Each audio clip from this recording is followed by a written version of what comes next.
Oggi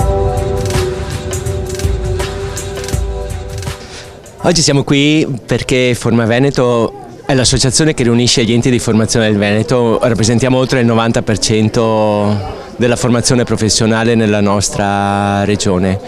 Abbiamo un obiettivo molto semplice: conoscere quello che è il futuro, conoscere un futuro che è lungo perché la programmazione fa 2020-2030 nei fatti, e sapere quali sono gli indirizzi comunitari ci permette di dare un maggior servizio a quelli che sono i temi della competitività per le nostre imprese, perché la formazione professionale in Europa è competitività per il mercato, ed è anche quelli che sono i grandi diritti sociali della nostra Europa, che è uno dei temi fondanti è l'inclusione.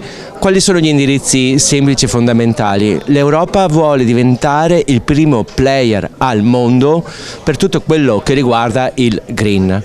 Il green non è solo produrre con livelli di anidride carbonica più bassa.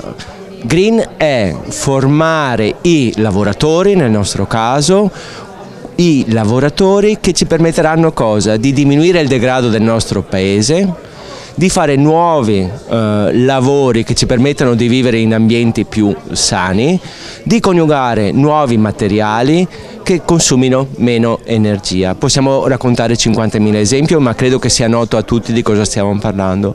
Quindi il primo slogan è: come forma, cosa ci proponiamo? Formare i lavoratori per un'Europa più green, perché oltre i grandi slogan poi serve qualcuno che queste cose le facciano all'interno di imprese che poi siano competitive.